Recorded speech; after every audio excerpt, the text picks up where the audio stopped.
Nama Tuhan Yesus Kristus, kami bersyukur saat hari ini di dalam pelayanan khotbah hari ini.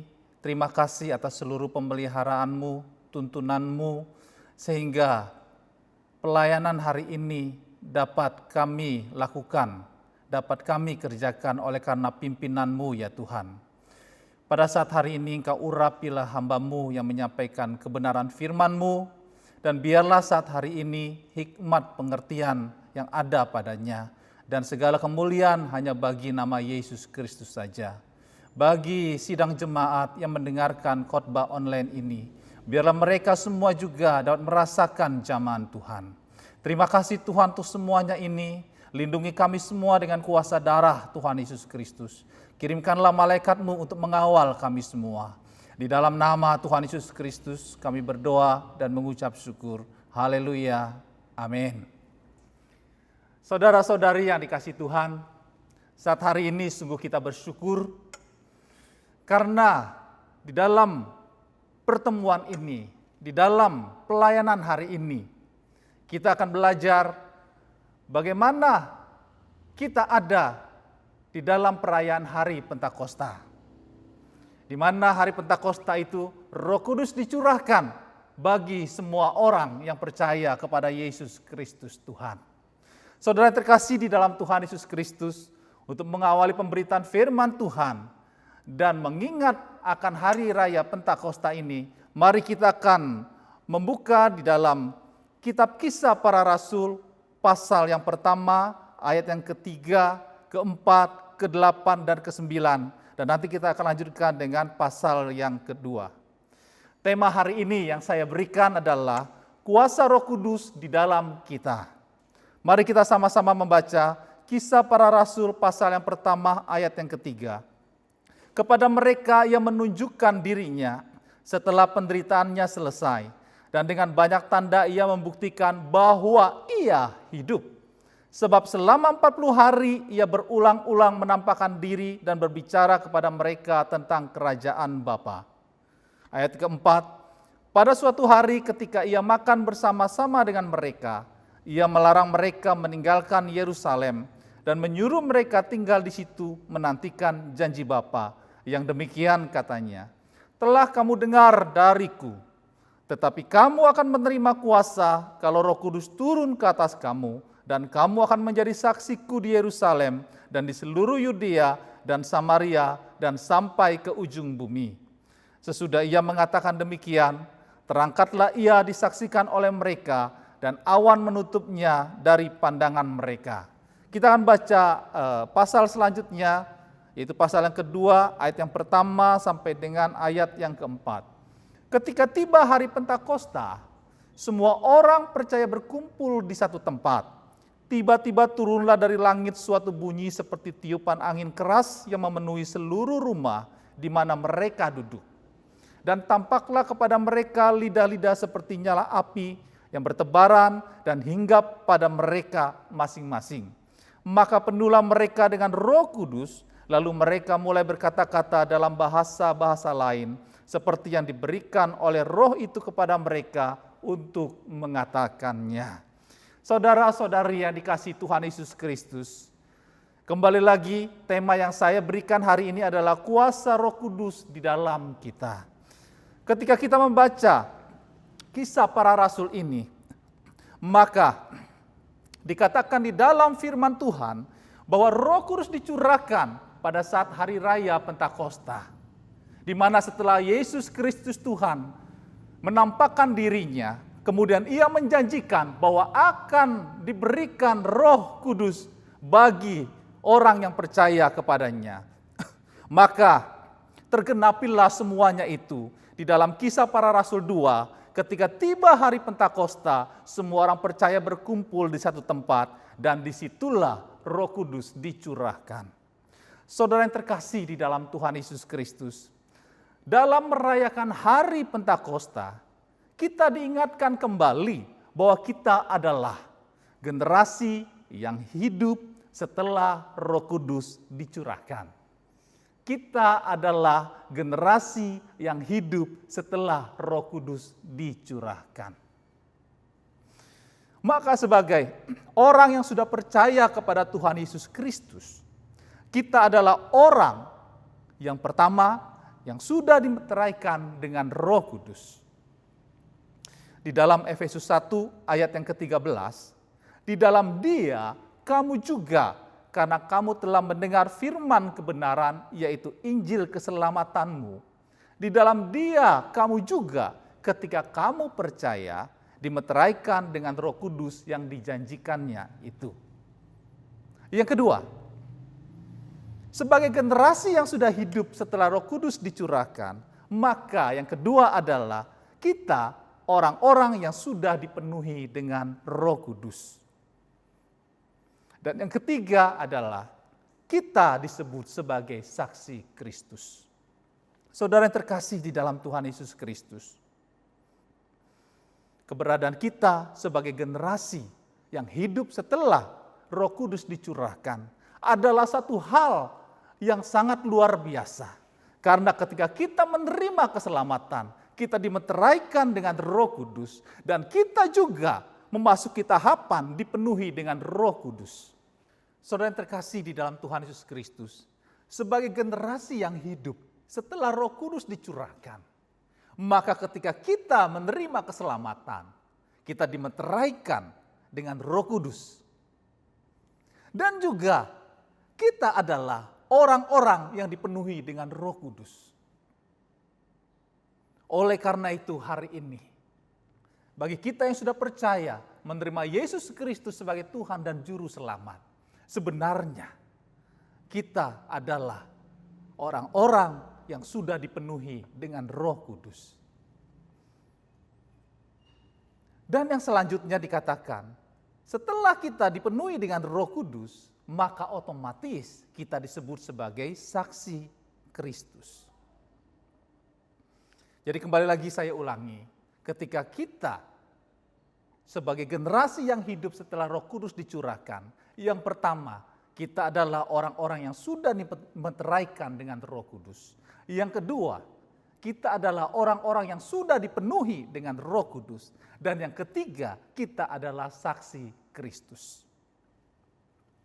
Saudara yang terkasih di dalam Tuhan Yesus Kristus, ketika kita merayakan hari Pentakosta, maka kita percaya bahwa kita sebagai saksi Kristus adalah orang-orang yang dilengkapi dengan kuasa Roh Kudus.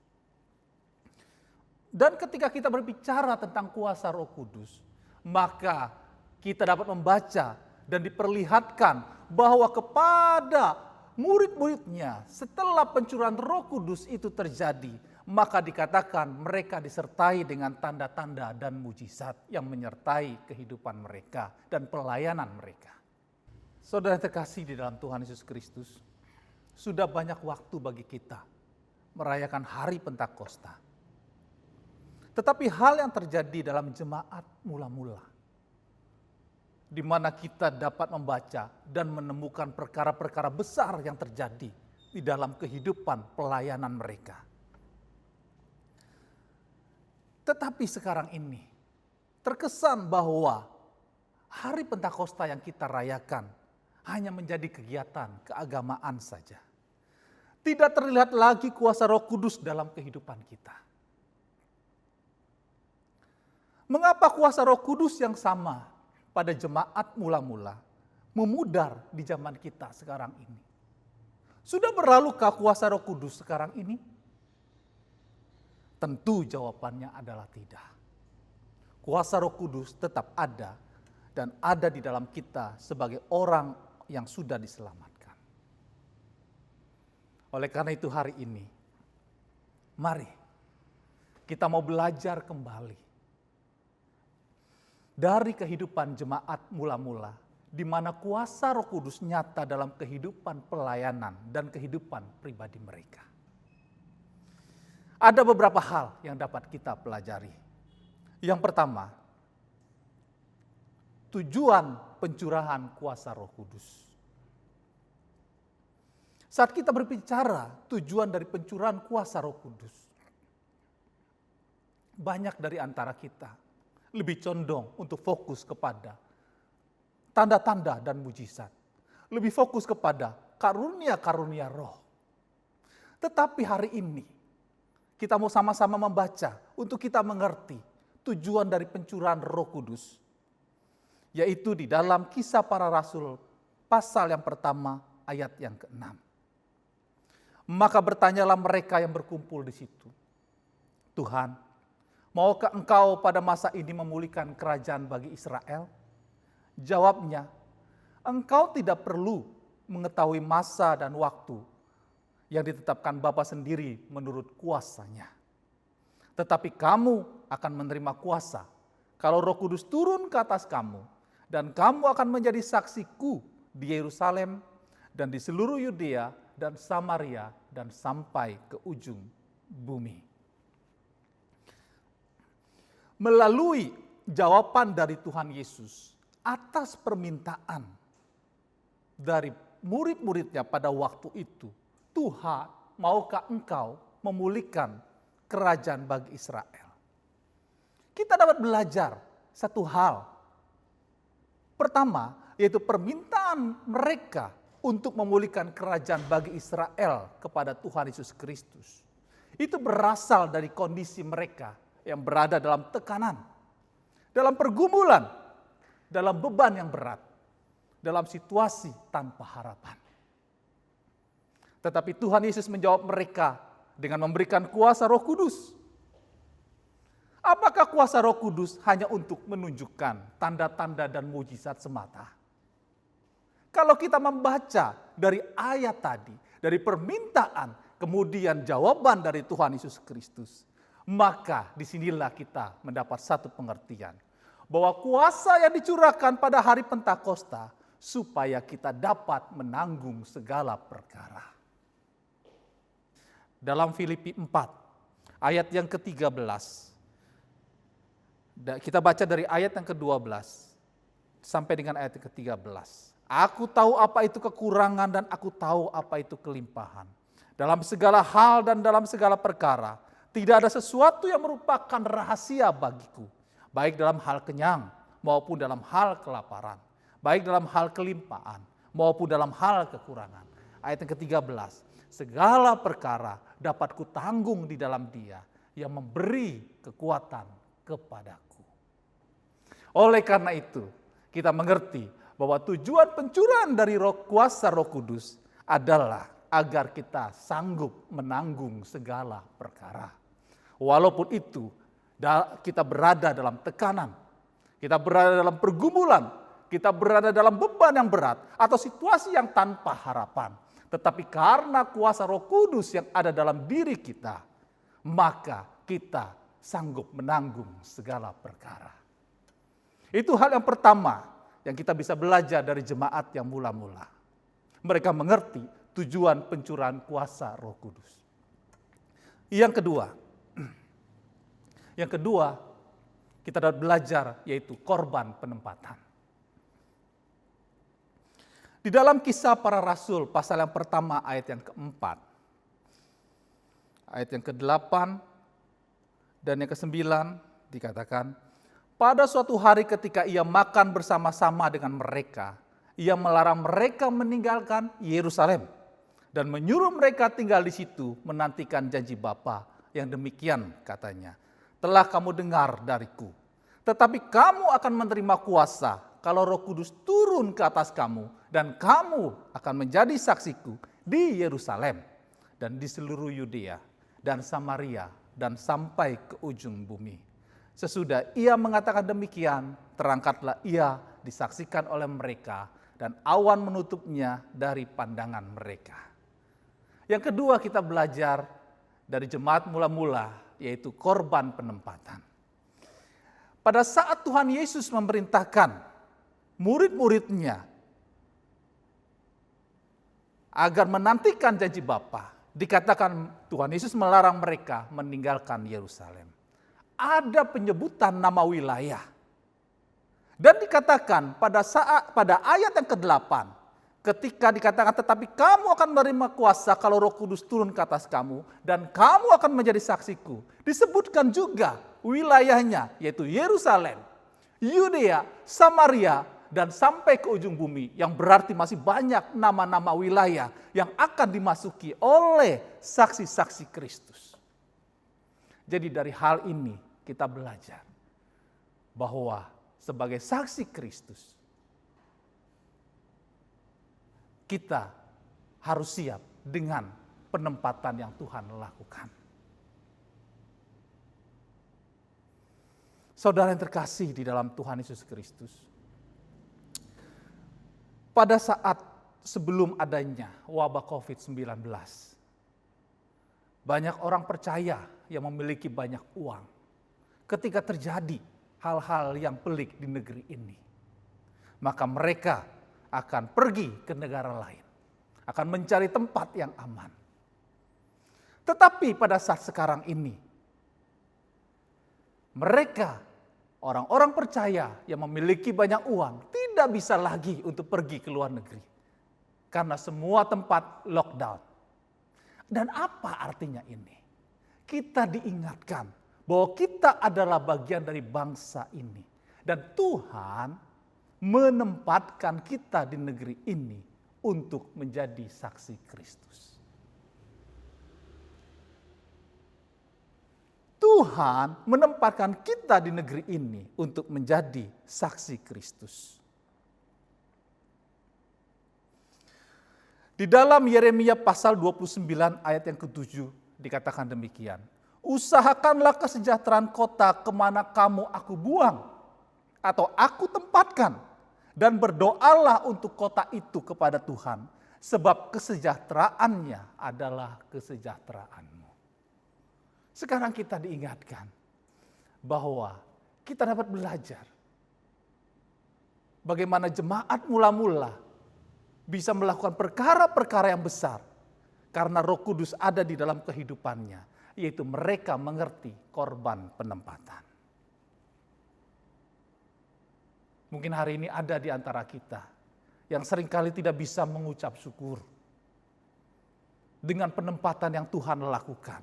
Tetapi hari ini kita belajar, di tengah-tengah keadaan seperti ini, di tengah-tengah wabah COVID-19 ini, disinilah kita disadarkan bahwa Tuhan menempatkan kita di negeri ini untuk berdoa dan menjadi saksi di negeri tercinta ini. Saudara terkasih di dalam Tuhan Yesus Kristus, di dalam Alkitab ada satu contoh, yaitu cerita tentang Naomi, yang kita dapat baca dari kitab Rut di dalam pasal yang pertama. Dikatakan yang menarik adalah ayat yang pertama, pada zaman para hakim memerintah, ada kelaparan di tanah Israel. Lalu pergilah seorang dari Betlehem Yehuda beserta istri dan kedua anaknya, laki-laki ke daerah Moab untuk menetap di sana sebagai orang asing. Ada kelaparan di tanah Israel. Dan dikatakan bahwa Naomi beserta suaminya Elimelek dan kedua anaknya pergi meninggalkan tanah Israel dan pindah ke negeri Moab. Tetapi apa yang terjadi selanjutnya di sana kita dapat membaca. Bukan hal yang baik, tetapi hal yang buruk yang mereka alami. Walaupun kita tahu pada akhirnya ada penghiburan dari Tuhan, yaitu Rut yang setia untuk tetap mengikut Naomi.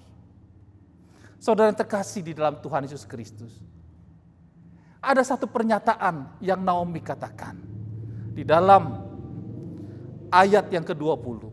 Tetapi ia berkata kepada mereka, janganlah sebut aku Naomi, sebutkanlah aku Mara, sebab yang Maha Kuasa telah melakukan banyak yang pahit kepadaku. Ayat yang ke-21. Dengan tangan yang penuh aku pergi, tetapi dengan tangan yang kosong Tuhan memulangkan aku. Saudara yang terkasih di dalam Tuhan Yesus Kristus, ketika Tuhan menempatkan kita, yang dapat kita lakukan adalah kita bergantung kepada Tuhan. Kita mengandalkan Tuhan. Walaupun yang terjadi di tempat di mana kita ditempatkan oleh Tuhan, percayalah, tempat yang merupakan kehendak Tuhan, disitulah kita akan melihat pertolongan demi pertolongan Tuhan. Oleh karena itu, mari kita sama-sama belajar hari ini bahwa Tuhan tempatkan kita untuk menjadi saksi Kristus. Penempatan Tuhan bisa terjadi di dalam bisnis yang kita lakukan. Penempatan yang Tuhan lakukan bisa terjadi di dalam pekerjaan yang kita lakukan. Penempatan yang Tuhan lakukan di dalam kehidupan kita bisa terjadi di dalam pelayanan yang Tuhan tempatkan kita untuk kita dapat menjadi saksinya. Oleh karena itu hari ini, mari kita belajar yang kedua adalah korban penempatan.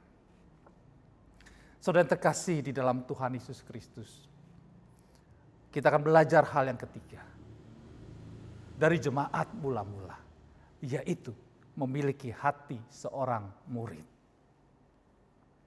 Kita akan baca di dalam Kisah Para Rasul pasal yang pertama, ayat yang ke-12 sampai dengan ayat yang ke-14. Maka kembalilah rasul-rasul itu ke Yerusalem dari bukit yang disebut Bukit Zaitun, yang hanya seperjalanan Sabat jauhnya dari Yerusalem. Setelah mereka tiba di kota, naiklah mereka ke ruang atas tempat mereka menumpang. Mereka itu ialah Petrus dan Yohanes, Yakobus dan Andreas, Filipus dan Thomas, Bartolomeus dan Matius, Yakobus bin Alfius, dan Simon orang Zelot dan Yudas bin Yakobus. Mereka semua bertekun dengan sehati dalam doa bersama-sama dengan beberapa perempuan serta Maria ibu Yesus dan dengan saudara-saudara Yesus.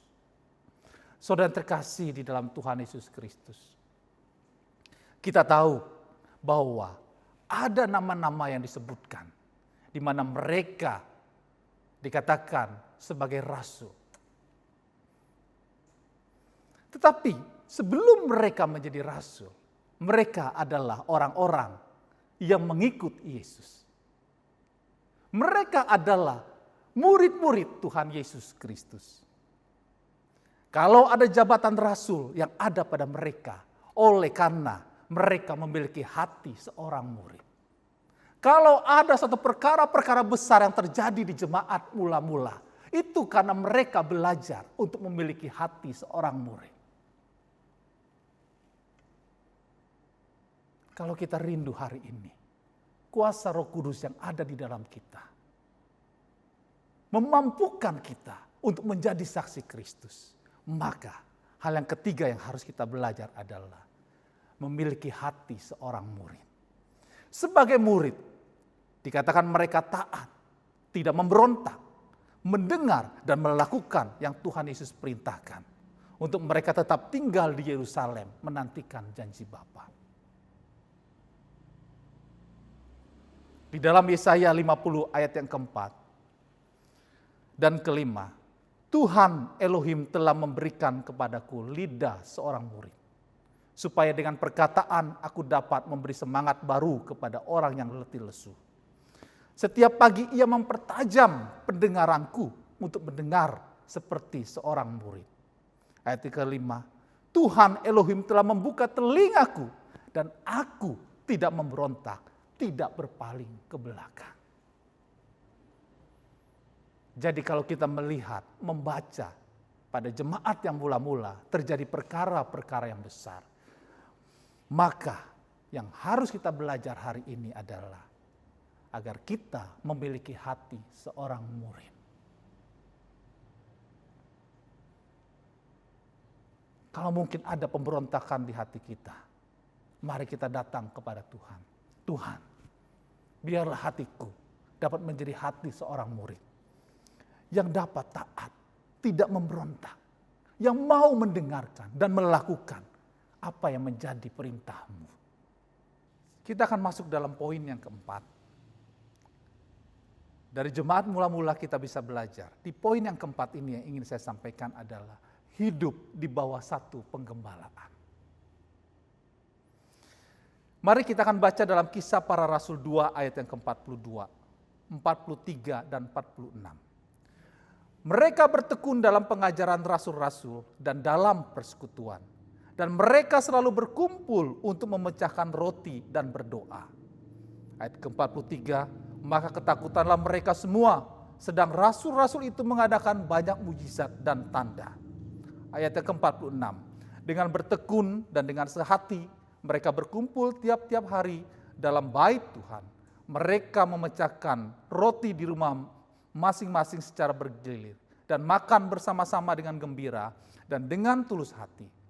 Ayat ke-47, sambil memuji Tuhan dan mereka disukai semua orang. Dan tiap-tiap hari Tuhan menambahkan jumlah mereka dengan orang yang diselamatkan.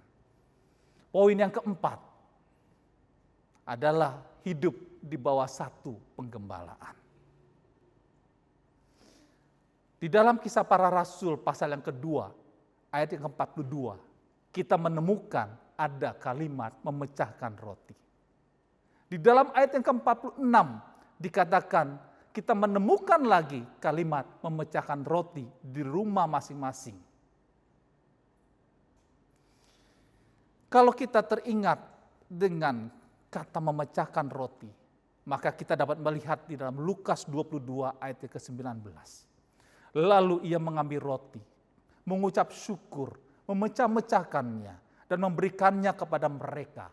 Katanya, inilah tubuhku yang diserahkan bagi kamu. Perbuatlah ini menjadi peringatan akan aku. Memecahkan roti di dalam Lukas dikatakan menggambarkan satu pernyataan Tuhan Yesus. Inilah tubuhku yang diserahkan bagi kamu. Perbuatlah ini menjadi peringatan akan aku. Jadi ada pengorbanan yang Tuhan Yesus lakukan. Dan selanjutnya kita akan melihat lagi dalam kitab Yohanes pasal yang ke-10 ayat yang ke-11 dan ke-15. Akulah gembala yang baik. Gembala yang baik memberikan nyawanya bagi domba-dombanya. Sama seperti Bapa yang mengenal aku dan aku mengenal Bapa. Dan aku memberikan nyawaku bagi domba-dombaku.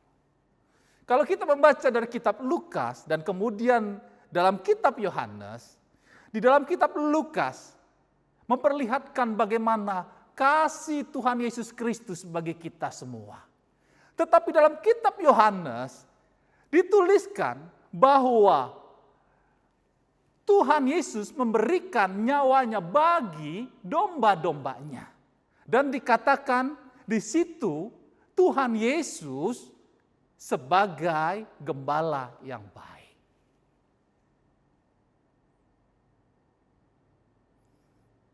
Saudara terkasih di dalam Tuhan Yesus Kristus. Jadi jemaat mula-mula di dalam kehidupan mereka dan pelayanan mereka, di dalam ibadah mereka, mereka memecahkan roti. Bukan saja mereka mengingat akan pengorbanan Tuhan Yesus Kristus, tetapi mereka mengingat Tuhan Yesus Kristus sebagai gembala yang agung dalam kehidupan mereka. Jadi sekarang kita mengerti bahwa saat kita ada di dalam satu perjamuan yang kita lakukan, di mana saat kita memecah-mecahkan roti, maka bukan saja kita mengingat akan kasih Tuhan, tetapi juga kita mengingat bahwa Yesus Kristus adalah gembala yang agung yang memberikan nyawanya bagi domba-dombanya. Saudara terkasih di dalam Tuhan Yesus Kristus. Kita akan baca di dalam Yohanes 10 ayat yang ke-16. Ada lagi padaku domba-domba lain yang bukan dari kandang ini. Domba-domba itu harus kutuntun juga, dan mereka akan mendengarkan suaraku, dan mereka akan menjadi satu kawanan dengan satu gembala. Poin yang keempat ini yang saya sampaikan, hidup di bawah satu penggembalaan, menjadi satu hal yang perlu kita belajar hari ini. Di dalam Yohanes 10 ayat ke-16 dikatakan oleh Tuhan Yesus, ada lagi padaku domba-domba lain yang bukan dari kandang ini. Domba-domba itu harus kutuntun juga, dan mereka akan mendengar suaraku, dan mereka akan menjadi satu kawanan dengan satu gembala. Ada domba-domba yang tidak memiliki kandang. Yang tidak ada yang menuntun. Oleh karena ketidakmengertian mereka.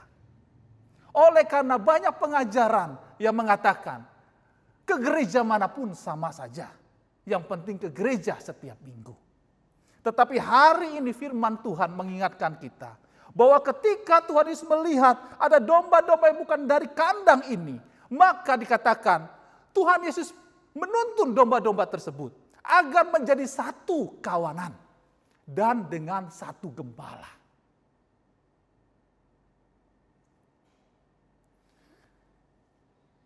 Boleh kita menjadi berkat dengan talenta yang ada pada kita. Boleh kita melayani dengan talenta yang Tuhan berikan. Tetapi perlu diingat bahwa kita harus hidup dalam satu penggembalaan. Jemaat yang mula-mula mengerti akan makna ini. Mereka memecahkan roti, mengingat akan kasih Tuhan, kasih Bapa yang begitu besar. Tetapi juga mereka mengingat bahwa Yesus Kristus yang datang ke dalam dunia ini adalah gembala yang baik, yang memberikan nyawanya bagi domba-dombanya. Karena itu hari ini saya mau katakan, hiduplah dalam satu penggembalaan.